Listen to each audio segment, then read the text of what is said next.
We've got some fresh new young talent doing some things that I know you haven't heard before. 1, 2, 3, listen. Welcome to Finances, your home for all things financial, investment, money and lifestyle. Hosted and curated by the very talented team of certified financial planners and Burke Britain Financial Partners. This is the Finances podcast. This is episode number 81. Joined today by a friend, a client, an author, Mr. Daniel Witthaus. Thanks for joining me. It's fantastic to be here at the offices for the first time.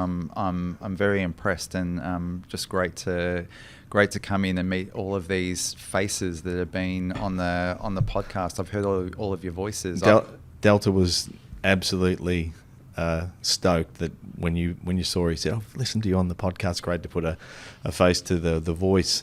It's nice to know that someone out there in the world is actually listening to our little podcast. So and very listenable.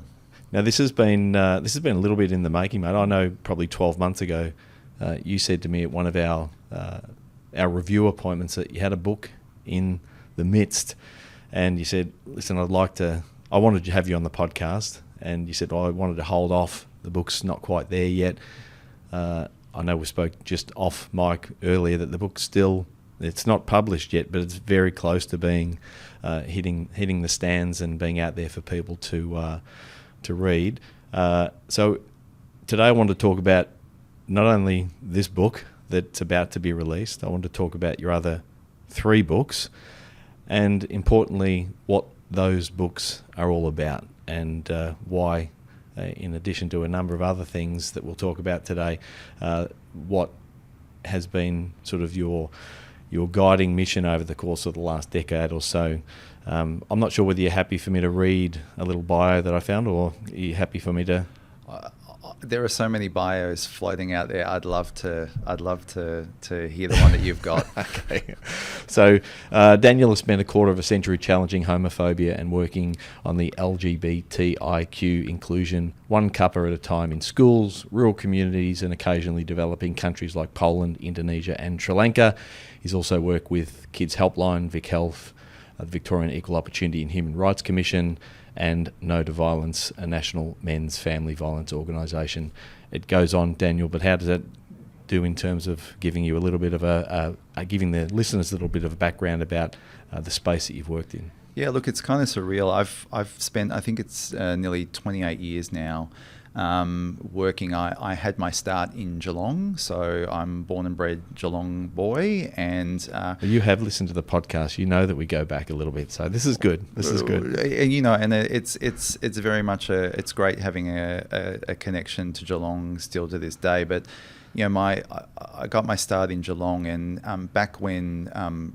For all of those listeners who might be wondering about the acronym, or what they call the alphabet, the LGBTIQA+, so lesbian, gay, bi, trans, intersex, queer, and asexual. I started the work when it was G, L, and sometimes B. So back in the mid-1990s, it was G and L, and kind of B was every now and then added, and now we see that there's a fuller amount of people and identities under the rainbow umbrella, and my job has been to look at that firstly in school. So I very much started working in schools in the Geelong region. So what was that?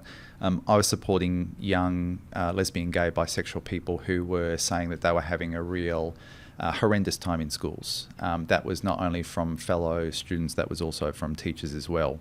And for me, as a very earnest, hopeful youth worker, I really wanted to make a difference but didn't know how. And so over the next couple of years, I just had this wonderful experience to go into schools and really learn about what they do from the other side. So I was a relatively young man. I thought I knew how schools operated, and I learned how things work behind the scenes, but also what was going to make not only those students safer in those schools, but also what was going to be helpful for teachers. There were so many questions about, what can I do and what can I say, and this holds true to this day. I've since started working in rural and regional communities, in local governments, in corporates, in mainstream health, in all these different settings, and what remains, a consistent question that people have got is if I do something, am I going to make it worse? Or am I going to say the wrong thing and offend people? So the majority of people who I meet and work with fit into that category. And my job is to say we are a long way from utopia. We are not there yet. We're not going to get there anytime soon. But what I can tell you is this is what we can do in the meantime. And this is what we know from both the research evidence, the practical evidence, but also the anecdotal evidence as well. And so over the last 3 decades, to be able to be a part of the collection of that, and really my job is if someone is concerned, scared, worried about taking some action to ensure that other people feel safer, supported, welcome and included, then I'm not doing my job if I don't have them leaving feeling like there's something that they can do. Can I go back a little bit? Again, you've listened to a few of our podcasts, which is great, and you'll know that I like to go back to some of our guests' history and experiences that maybe informed what they do today. So you were born in Geelong. Whereabouts did you go to school in Geelong, and what was your childhood like? What did you do? Did you play sport? Where did you go? What was that those developmental years like for you? Yeah, so I was born in Norlane, grew up in Norlane, 3214 represent everybody. So I had a particular worldview, and I learnt pretty quickly that when people heard where I was from, I was certainly looked at differently, treated differently, and probably people expecting less of me. I think I've made a career in people underestimating me and kind of over-delivering, but I really felt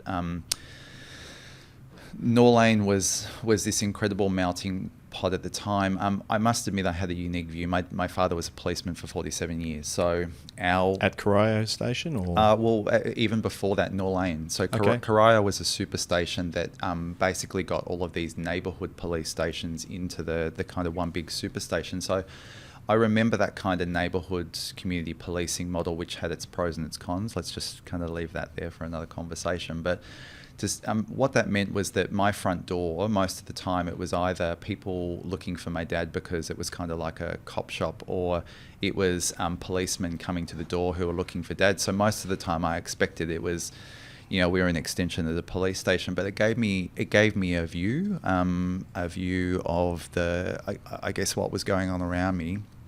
But also there was a certain level of safety growing up as a boy, as a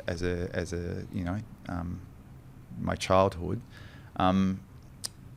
Going then into high school was So where did you go to primary school? So to North Shore Primary School, which was around the corner. So I had this wonderful experience of just being able to basically walk around the corner 5 minutes or less. And I was at Is that near school. the North Shore Footy Ground? No? Absolutely, yeah. So it's a kind of extension of that. I think they're calling it Corio Bay Primary School or whatever that might be. But really, I loved primary school. I kind of felt like I got a really good education. I've kind of felt like I was valued for who I was as a student. I kind of I was probably very earnest and seen to be someone who did their work and made less trouble than they got into. But that then went on to Norlane High School, rest in peace. It kind of was bulldozed, I think. And that was where things changed for me. So I went from feeling incredibly safe and able to be myself, and then going into high school, it was completely the opposite. And I think I spent those years trying to be as invisible as possible because I knew that was the best strategy that I had to stay safe. And then, sorry, I keep on tapping that That's table. all right. So I knew that I loved school and I loved that engagement, but I felt pretty unsafe navigating school most days. One of the unfortunate things was I couldn't wait to get out of high school and leave. And I find that a real shame because I really loved the content in the classrooms. Yeah. So when you say you felt unsafe, what were some of the experiences that you had as a 13 to 17, where you were unsafe at school? Yeah, I think in terms of if there wasn't some kind of physical intimidation, occasional lash outs, I felt physically under threat most days, and it was I always like to say that at that high school there were two things that boys were not supposed to be, and one was smart and the other one was gay, and I was clocked for being both of those very, very early on. And so, like I said, I tried to make myself smaller or a little bit less visible, and in doing so, that meant that the physical threats or the physical kind of violence that happened was lessened, but also, that emotional day-to-day kind of bullying and that we know that plenty of students go through. Yeah. Do you mind me asking, in terms of, you said that two things that guys at school are not supposed to be are gay and smart.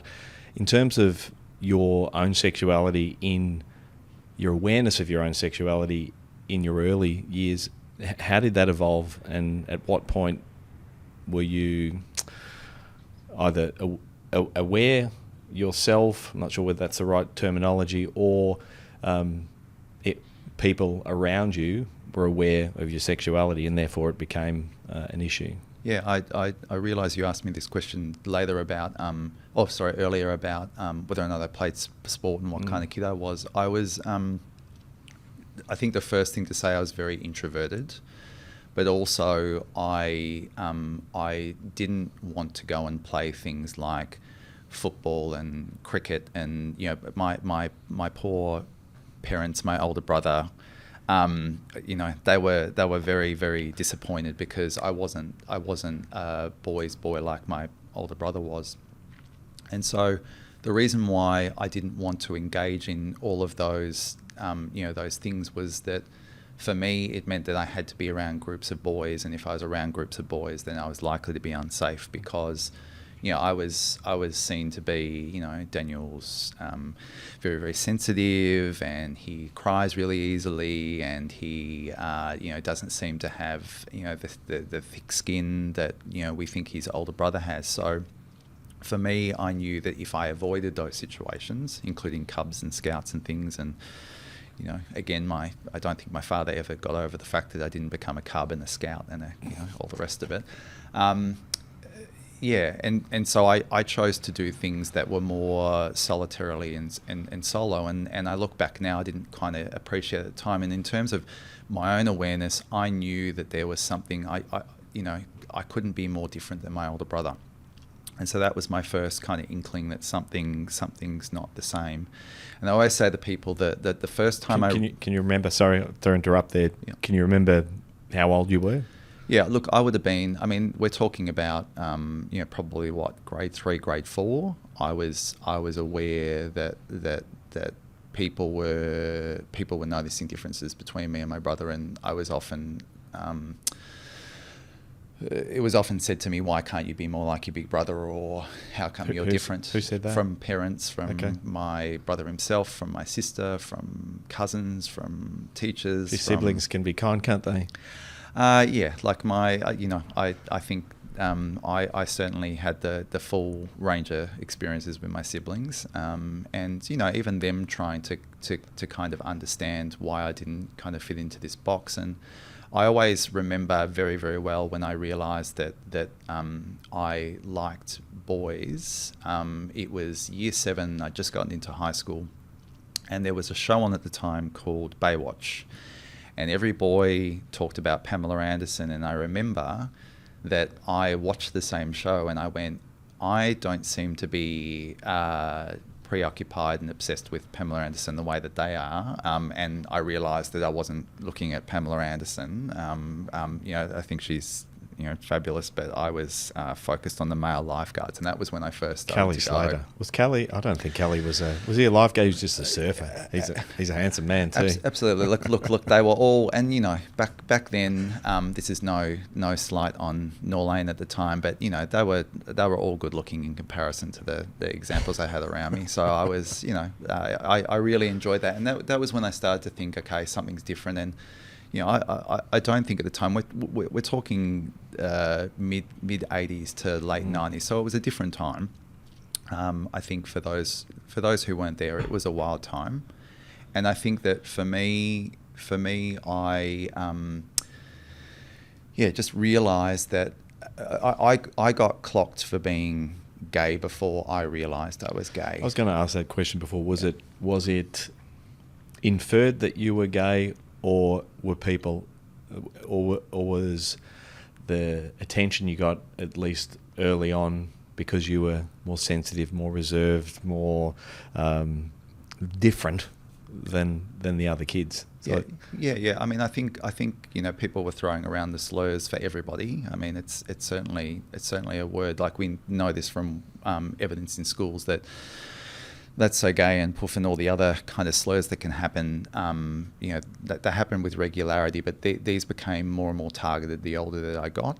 Late primary school, going into high school, and I think it was for the fact that I didn't fit into the same box, and then I guess from that point I had to grapple that feeling of people knowing me or knowing something about me, but me not being quite, me not having kind of worked out who I was and who I wanted to be, and that was, that was really, really interesting, because even I remember at the time my father wanted me to be certain things, and he wanted me to be an Air Force pilot, and all these people were saying you're gay, and and I was still working out, like, who am I and who do I want to be, and probably, to be fair, who can I be in this current context, in this current environment? Like, I kind of felt like I needed to put one foot in front of the other and just kind of do whatever I could to get by, and I look at that with quite a bit of sadness, but props to me for survival and resilience and all the rest of it, to kind of step through and get through those years and kind of come out on the other side.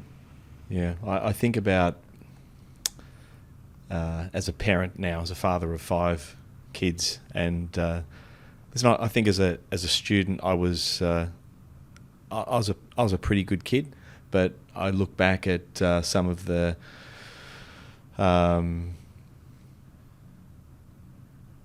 slurs, bigotry, meanness that I displayed to kids during my teens, mostly in the high school, and I think about that now, reflecting as a parent, and it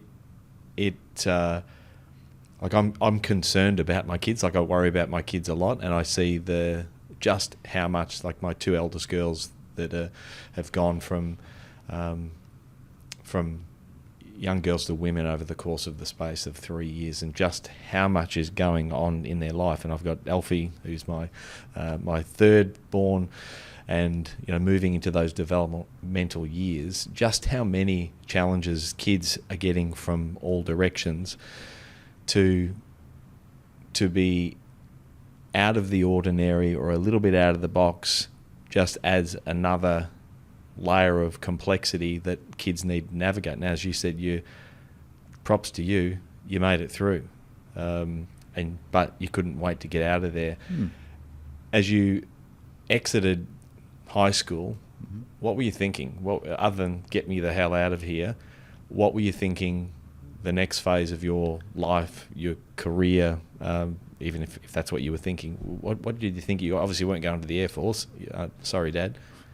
I did try out for a scholarship with the Air Force, and you did. I was accepted with some conditions at the time, and the exit interview I got was that the vest that I was wearing was quite loud, so it was very colourful, and that they said that might be a problem, and they said, you seem to really want to engage with authority rather than just listen and do what it is that you're going to do. So like, you go away and have a think about it. If you want to join the Air Force, we've got a spot for you if you do some reflection. Do what you're told. Which was big at the time, and so I had to look at what I wanted to do and what I did know I wanted to do. So I went off to do psychology at Deakin, and it was one of the greatest things that happened to me for a lot of reasons, and probably not for the psychology component actually. I look back now and what those years in high schools led me to be was I can see now quite highly anxious. So I was very worried about anticipating the future and whether or not I was going to have certainty and safety. And so for me, I look back now, thank goodness I got into psychology at Deakin. Thank goodness I completed the degree and was in a situation where I could do that.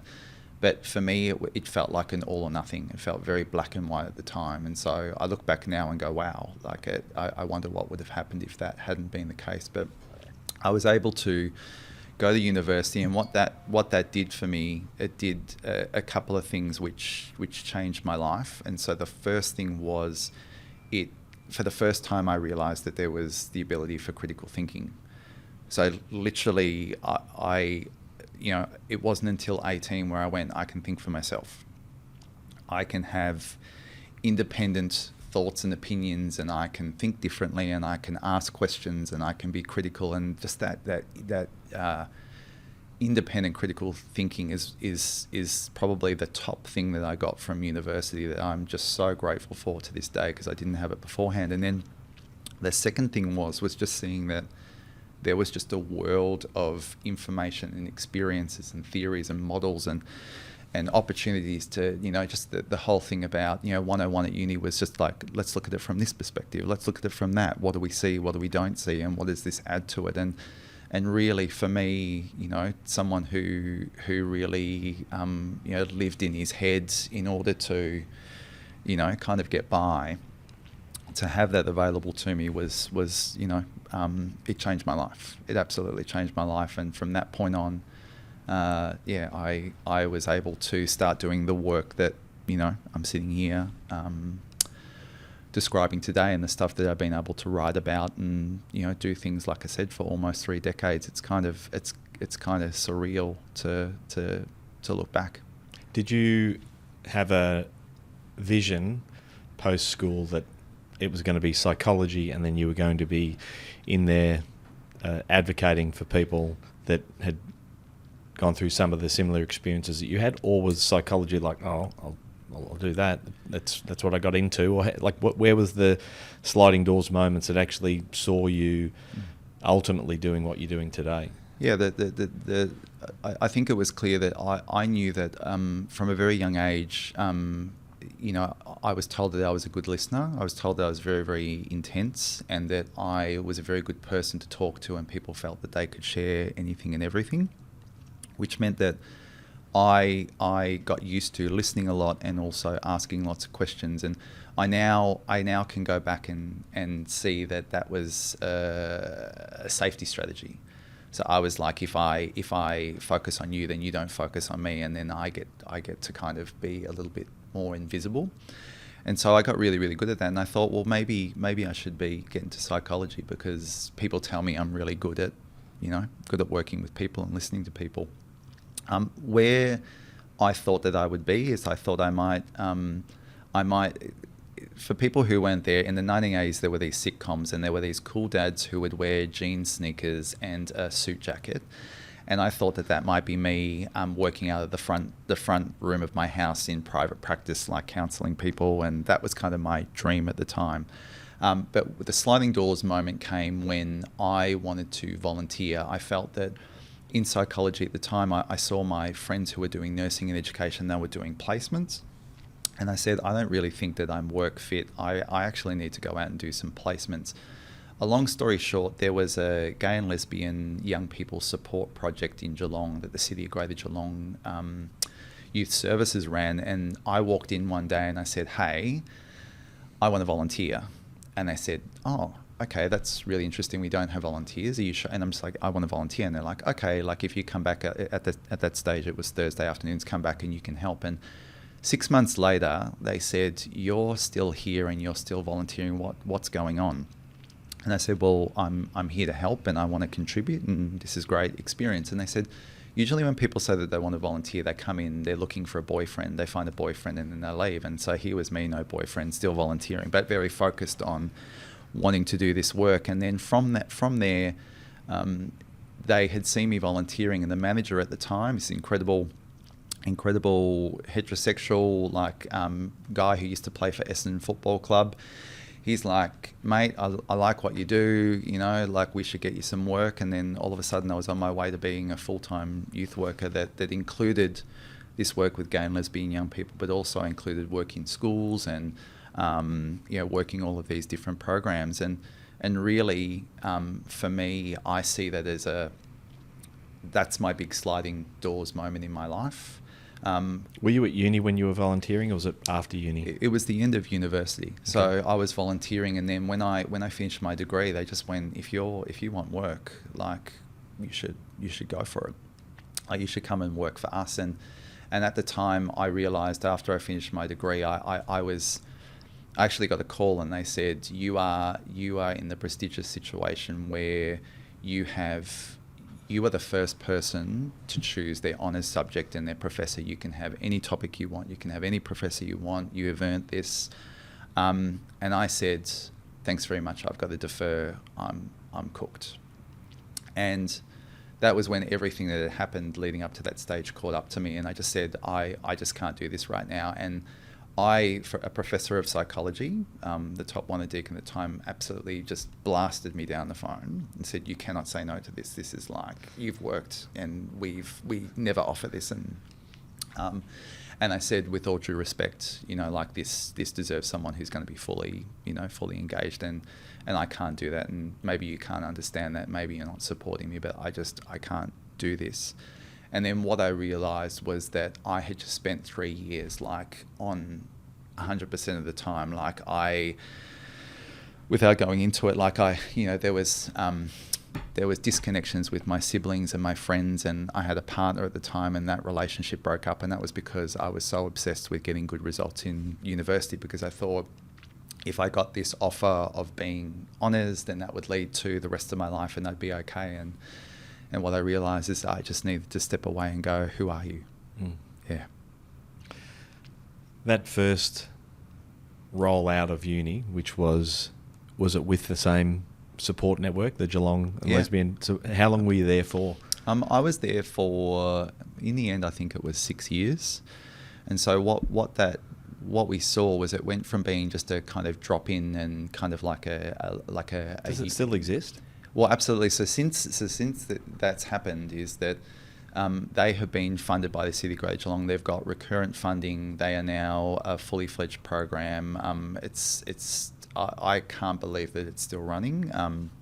So what we did is we kind of set up some foundations, and some incredible people then went on to work on that project. And then as the results kept coming through, there's been there was great investment by the City of Greater Geelong, and all those things, partnerships and things that come. But it was really wild to go and be there for. They had it's called GASP Geelong. So the GASP project is absolutely something that people should check out and know about in terms of all the incredible work they do to this day. But they had a We're Turning 21 party, and they got me to come back and talk, and it was incredible just to see.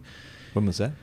That was 2017, I think. Okay. It was 2017, yeah. And and just to see it evolve and for it to become what it needed to be. But that was really my first years before I then went off to work with Kids Helpline and Vic Health and all these other kind of entities, which were probably, as I would see it now, it was stage appropriate that I needed to go off and I needed to work in mainstream organisations who were doing great work, but kind of to look at what I could learn from those sectors and those organisations to take back to my LGBTIQA plus work, and what I could and what I didn't realise was everything that I had learnt and built in LGBTIQA plus land I could actually take and actually add to what was going on in the mainstreams. And that's really That's really where I think it formed for me that there are, again, this was another perspective and approach and a body of work that could add to.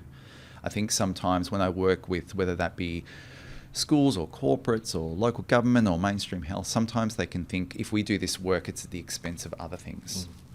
We're not going to necessarily, we're going to have to take time and attention away from these other important things in order to do this work. And what I've been able to demonstrate through the work and what we've seen happen is that if you do this work, it's an addition. It's an additional lens, but also it rounds out and it gives you more rather than it takes away from all of the important things that you do.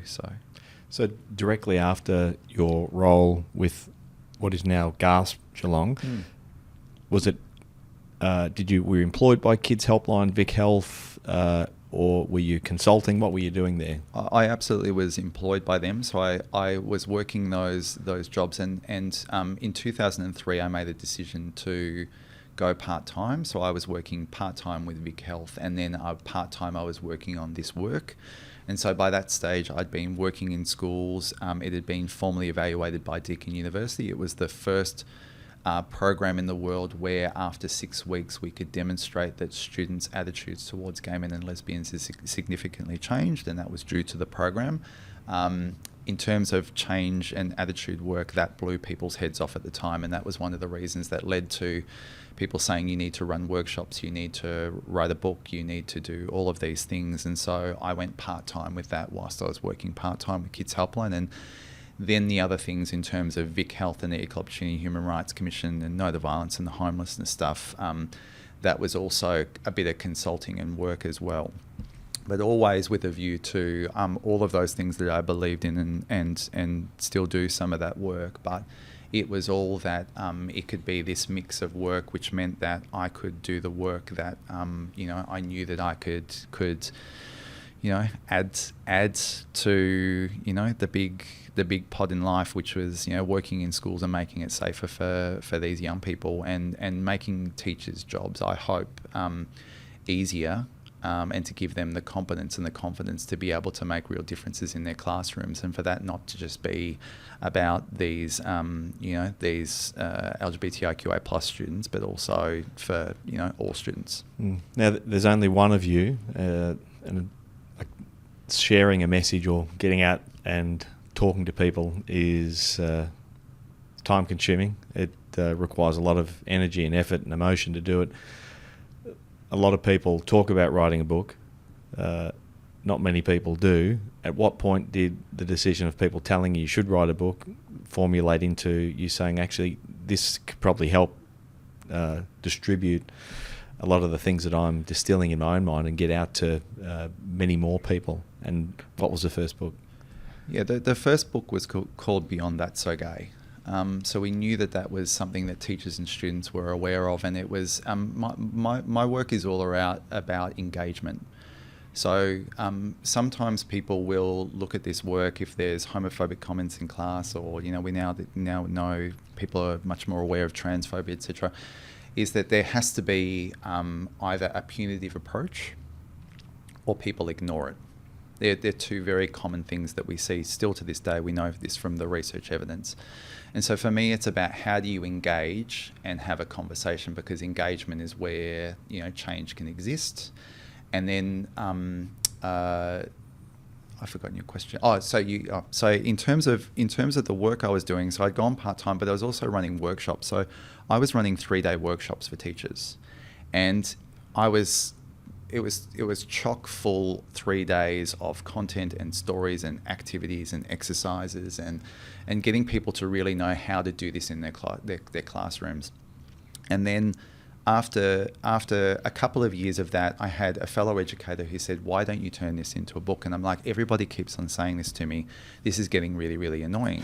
And she's gone, well, why wouldn't you? And I said, well, I can't write a book. I can't put this all down. There's putting together a book is too much. And she said, you speak nonstop for 3 days. You have all of it in the one place.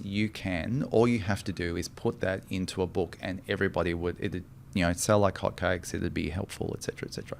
And I said, really? And she said, yep, absolutely. And that was where I put it into a book. And I started writing that book in 2006. So I took a sabbatical where I went to Berlin for a year. And I said, everybody else gets long service leave. I'm giving myself long service leave. I'm going to go and live in Berlin for a year. My father's German. I want to go and learn the language and kind of and do that. And I want to write this book whilst I'm there. That's my sabbatical. And from 2006 is when I wrote the manuscript, and it wasn't published until 2010. So I was very, very frustrated because I wanted it out immediately. But yeah, like it just went to show that it landed with the right publisher, it landed with the right format, and it was kind of the time. And it was something I never set out to do, but to actually, there was this quote that got me through, which was, one day you will open up a box, and in that box you will pick up the first copy of your book, and you'll see your name on it, and it'll be real, and it'll feel like one of the greatest days of your life. And when I had that experience, I can say that was something I didn't anticipate, and for lots of reasons I didn't think that I would be able to ever do. So what was that experience of actually writing the book? I mean, it took 4 years, 2006 to 2010. What was, from a granular point of view, what you're in Berlin, you're there for 12 months. What did you do? How did you distill those ideas and the seminars and presentations you're doing into a book? And was it as easy as your friend told you it would be? Just grab your presentations, your notes, and pop it in a book, and you'll be fine. Well, I had this incredible professor. He'd written 20-something books, and he met me and he said, what are you doing? he actually said, he goes, you've got a book, and more, your biggest thing is going to be you have to work out what you're not going to tell people. And he said the way that I would start is I would have buckets, and you need to just write and throw things into buckets. You need to get stories fully formed. And he said then how you put all of those together. I was lucky enough to come across a particular model for change that really, really put everything together. So spoiler alert, if you read the book, it will be, there are some stages of readiness, and therefore some barriers to change, and that they are things that we can predict, and there are things that we know will work. And so the whole book is, if you are starting from zero, here is where you are, and let's go on a journey together all the way through this stages of readiness until you get to something approaching utopia. And so to be able to put all of that together, people find this hard to believe, including people in Berlin where I was living at the time, but I went to the library every single day. I went to the library every single weekday when I was in Berlin. Now, if anyone has ever visited Berlin, if you've ever lived in Berlin or been in there for a time, people say people come to Berlin with dreams and they all die because you are distracted. You know, everyone's like, why are you writing a book? Come out and party, come out and do this, come out and do that. And I was very, very clear that I would get up and I would be at the library every day at 9, and I would write until I couldn't write anymore. And that meant that I had a year of generating, editing, rereading, getting stuck. And the one thing that I learnt, which I put into practice, you know, to this day, is that for me, it's like going to the gym. So the first couple of weeks were hard. I, found it really, really difficult. But after a while, I got into this incredible flow where I could kind of move through the manuscript. And I did so well that after, I think it was 6 months, I took a couple of weeks off over Christmas, New Year, and I went, I can pick this up. I'm nearly finished with the manuscript. I'm going to be fine. And after a couple of weeks, it was like going back to the gym. When I went back to the library, those first couple of weeks were not great. And it took me a while to build up that kind of fitness and to be able to concentrate and focus and all the rest of it. So that putting all of that together, the structure kind of was there. And then, for those who haven't done it before, usually if you go to a publisher, they'll have an idea about their kind of structure or the way in which they would prefer. So there's a little bit of kind of, jockeying into, we kind of want it a little bit more like this, and there's there's adjustments that need to be made, and then you have to kind of fight for, you know, whatever structure or idea or content that you think needs to be in there. And I was lucky to have a publisher who was right for the time, in that they said, we're going to trust you on this. We know it's an emerging topic, and we know we're going to trust your judgment, but we're also going to give you some feedback, and here's where there's some non-negotiables. But if you really want to fight for something and you think this is going to make a difference, we'll back you on that. So I was incredibly lucky. Well, when you were sitting down to write in the library in Berlin, whereabouts? You remember what library it was? Same one every time? Yeah, it was the Humboldt Universität, and there was they no longer have this library. It was this old library, and of course, and this is kind of probably going into a lot of detail, but the ratio of seat height to table is really, really important, because if the table's up here or the seat's down here or whatever, there was a particular library that I went into, and I love to be surrounded by old books. But the thing for me that really energizes me is that there were other students and other people in the library who were working. And for me, if you want me to not produce, you put me in a room with no windows, with just staring at walls, I'll go nuts. But if you put me in an environment where everybody's kind of working and head down, or a cafe or something, I tend to be more productive. So, were you? This might be getting a little granular, but when you sat down, were you distilling thoughts you already were aware of, or were you waiting for the muse to arrive? Very, very good question. So it tells me that you're a student of writing and creating and all the rest of it, hearing other people speak. But for me at that stage, it was putting, again, all the stuff that I was putting into action, or I was teaching teachers and working with students, was going into, I was putting that down on the page, so to speak. But for those who have created in any way, again, it can come to you. So I certainly had ideas and a lot of great content that seemingly came out of nowhere. But I think I was sitting there, I was ready without going into it too much, but absolutely felt that it was.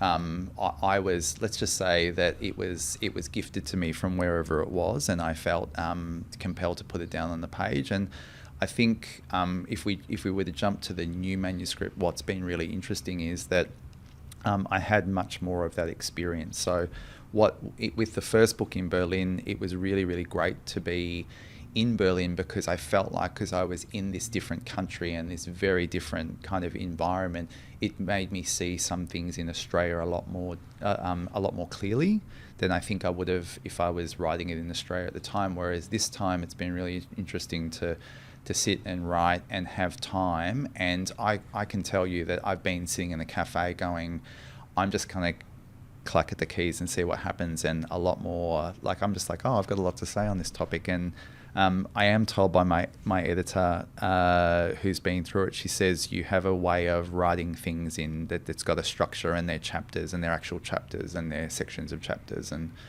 I'm grateful for wherever that's coming from. Put all of that together, that it's the proof in the pudding will be when people read it. Yeah, well, it's interesting, and again, probably for listeners who have got a creative bent or have got things that they'd like to say, the importance of discipline. It makes me think about Stephen Pressfield's The War on Art.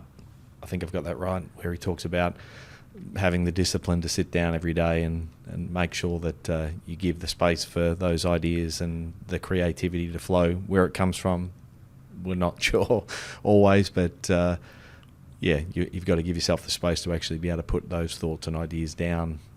They probably aren't just going to arrive if you don't actually have the discipline to go and spend the time, sit in a cafe and clack away at the keys. The two things that really helped me that were gifted to me, one was from a mentor who said, don't think that you're just going to go away to a country retreat and all of a sudden it's just going to flow from your fingers or your pen, and all of a sudden you're going to be inspired and you're going to do it in a flurry. If you're going to put together a targeted bit of work, you need to turn up and show up. There's a saying is, you need to show up to the page. And you need to do that every day, and you need to do it even if, and I did this at times in Berlin, you're staring at the cursor blinking on the screen and you're going like, what am I doing? I've taken a year off to come to Berlin, and I've got a manuscript. And the stupid thing was, like, I would give this advice to everybody: don't tell everybody that you're going to write a manuscript in Berlin and you'll be back with one, because everybody, their expectations went through the roof, and everyone's going, where is it up to? We're really excited for you, and the pressure. And but for me, showing up and turning up to the page every day, and that's not sexy, that's not easy, that's inconvenient, all the rest of it. But that was the first thing. And then the second thing that I learned, which was just a gift, which was 90% of what you are going to generate as a creative, so in this case, 90% of what you write is going to be shit. 10% is going to be gold. You have to write 100% to get to the 10%, so get cracking. And so for me, part of what I would do as my practice, and I do this now, is I write to basically, to get out what they would call the self-censor, to generate and to go, I don't need to write and have a fully formed perfect sentence. I just need to get it down, because I can go back and have a look at it. I can edit. I can use that sentence to go, actually, that's not what I wanted to say. I wanted to say something else. So I'm a big believer that you sometimes you can bump it up to 15 to 20% gold, but most of the time it stays true. So therefore, the pressure for generating and writing and turning up to the page, for me...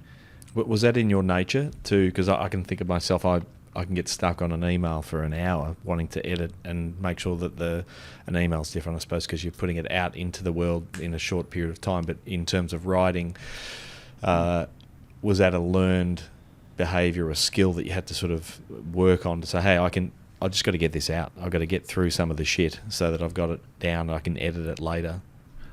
I think it's... I would say I'm still working on it. Yeah. And I have to work on it every day, because again, if I'm not showing up every day, like, let's be honest, like I can be struck by all of those human things that we do.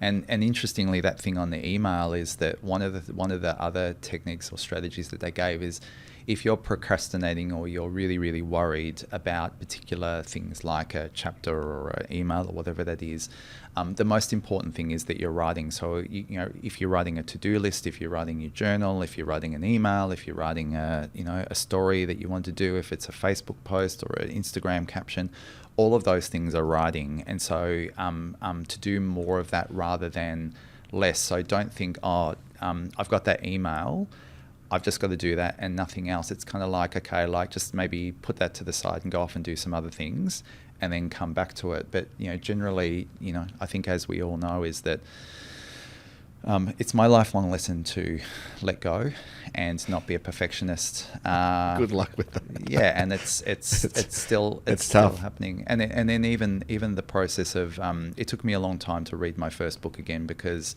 it was a particular time in my life, and when I was at a particular level with my writing and my thinking. And so there's a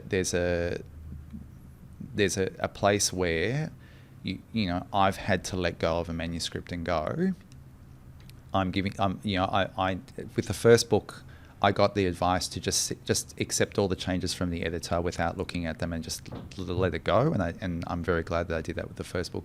With the second book, I went through it, I think, twice. And then after the second time, I went, you just need to let it go. And you'll see things in 5 years' time that you're not completely happy with, but for the most part, you'll be relatively happy.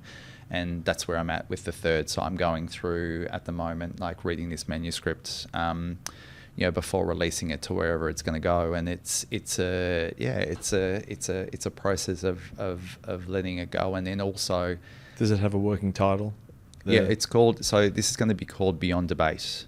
So the first book was called Beyond That's So Gay. The second book was about me driving for 266 consecutive days in my openly gay truck around regional, rural and remote Australia. That was called Beyond Priscilla, to see that we were beyond that movie and its portrayal of where we're at in the country outside the big smoke. And then the third one's going to be called Beyond Debate. So this is the research evidence. Was there another one in there or not? So sometimes people call my Pride and Prejudice educational package, so a formal evaluation program that people can pick up today and actually run in their schools with confidence with their students. Pride and Prejudice was the name of that. But Beyond Debate is that we know absolutely not only the experience of LGBTIQA plus students in schools, but we actually know some really great evidence about what works to make them feel safer, supported, more welcome, more included in their schools. And the thing that gets me up in the morning and has for so many years is that we know that this quite literally, by minimal investment of time and effort, we know strategically that you can change and save lives. So changing and saving the lives of LGBTIQA plus people, if I'm thinking about regional, rural and remote Australia with the charity work that I do, but in terms of schools, we absolutely know that we can change and save lives with young people in schools by doing some fairly straightforward things, and that is what I map out in the book and attach that to, this is not just something that Daniel has said. This is what we know from the research, the practice, and the anecdotal evidence, and put that together, hopefully in bite-sized pieces that people go, I can see how I can do this in my school, whether that be the classroom, the schoolyard, the staff room, and like I said, give people give everything that they need so that they have both the competence and the confidence, as much of that they can have, so that they can get become a part of it. There's nearly 2 decades between your first and what will be your fourth book or third book, plus the Pride and Prejudice. What, other than your writing, what's evolved, what's changed from 2006 to what will hopefully be 2024 when Beyond Debate comes out? Well, I think like confidence is a funny thing, right? The way I experience confidence with the work that I do is that if we take me out of the equation, the boy from Norlane and where I can kind of go to sometimes, what I do know is that I've worked with tens of thousands of students in schools, every nook and cranny of this country. I've worked with tens of thousands of teachers. I've worked with tens of thousands of health professionals. I've travelled around the country for 38 weeks and I've interviewed people and I've looked into their eyes about what makes a difference and what doesn't, and what experiences that they've had. So my confidence comes from volume and putting all of those experiences together. So the confidence that I have in what I'm putting down and saying to people, this is what we know. If you connect this with the research evidence, if you connect this with what's essentially action and practice research that's been, for a couple of decades across, tens and tens of thousands of, people, as well as thousands of interviews with people about their everyday lives, I've got a confidence because this is people's experience. And I do, because people often say, well, you've been engaged as a speaker or a presenter or a facilitator. You could just be a highly paid consultant for the rest of your life. Why are you, trying to share this through books and through a charity, and to really, really look at how to resource kind of all of these people to be able to use this beyond me, without me kind of being there? Is that, I feel a responsibility to be able to reflect back the best of what people have shown in their lives through their experiences, but also this incredible work that's happening that I've been gifted with and it's been shared with me. But I also feel a responsibility not just to kind of go, well, I'm just going to do that and be a highly paid consultant, and everybody, it would make my life a whole lot easier in terms of all of that. But for me, I really want this to be shared widely and for people to be able to do this themselves, because if people early on in my career, people are like, oh, you're like some gay superhero. You can go into classrooms and communities and you can make a difference, and we can't do that, so we've got to call on you. And I'm just like, if we are at the stage where you think that it's not possible for you to make a difference and you have to call in an expert, or it's beyond you and the people around you, then I've failed at my job. Like I've failed at my calling, and my calling is to absolutely, if I have a conversation with people, if I run a workshop with them, if I work in their schools or their corporate orgs or local government or mainstream health, like hospitals or whatever, I want you to go away with confidence and know that you're going to go off and do things beyond, our interaction. And you're going to do that with competence and confidence and some surety and to add that to everything else that you're learning. So for those teachers, parents, kids out there listening, I know we can't recap or run through your entire manuscript or some of the research, but what advice would you give to kids, parents, teachers that are listening to this and thinking, as you said, I can't do anything, I need to have superhero Dan come and fix this for us, or come and speak at our school? What advice, what tips can you give them, kids, teachers, parents? Yeah, the first thing I do is I'd encourage them to go to my That's So Gay website, so that'ssogay.com.au. There are free resources. They're dated, everybody. So I'm in the. We'll get to my full complement of websites, but that first one has free resources, and what it allows people to do is free downloadable PDFs with strategies that they can use for interrupting and challenging homophobia, for supporting young people when they come out, for assessing your school to see where it's ready, like how ready it is, and what you might do based on the level of readiness for your school.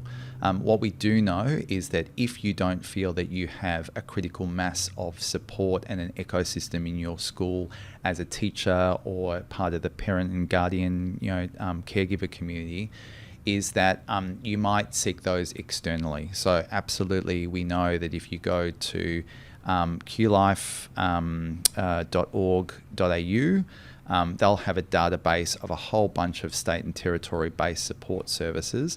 And if you can't get it in your school community, then stage one might be that you get external support, knowing that there could be movement in your school. If they have the capacity, absolutely go for my first book, Beyond That So Gay.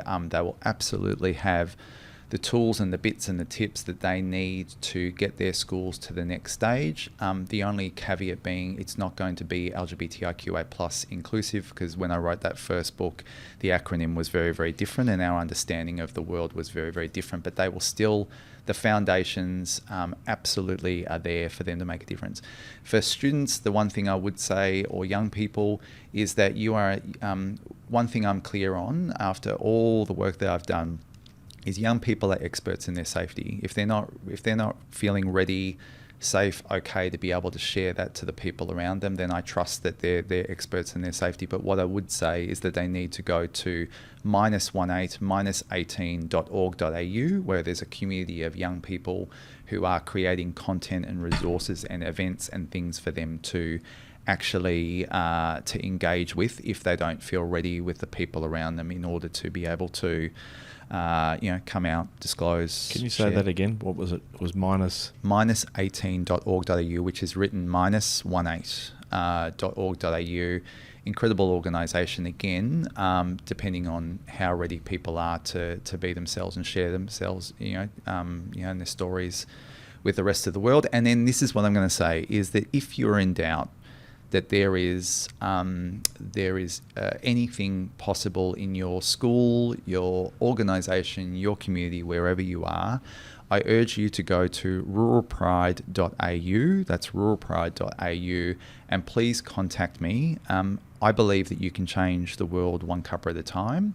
And if in doubt, and we know that there's lots of reasons why we might doubt that change is possible, please let me know and we can have a cuppa. My ideal is in person, but I have cuppas online depending on where you are and where I am. But I would love to just have a chat, and if there's anything that I can do to point you to resources, whether that be working with us or working with other organisations, there are options available. And please, I can't say this enough, with minimal strategic investment, we know that we can save and change lives of LGBTIQA plus people of all ages, not just young people. And like I said, that absolutely gets me up in the morning. So other than the That SOGO website, -18ruralpride.com.au or just .au? .au. It's new and funky, everybody. Okay. Where else can people find you on the interwebs? Absolutely. You can find us at Rural Pride Australia on Facebook. Rural Pride Australia is also on Instagram, which is relatively new. We're staying off Twitter and X, and until we have young people who are way cooler and funkier and savvy than me, we're not on TikTok just yet, but who knows?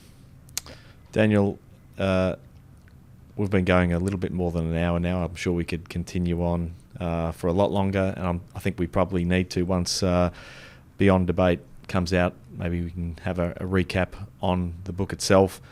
It's been great to have you on board today. Thank you so much for your insight, for sharing with our listeners what you're doing and what's coming in the future.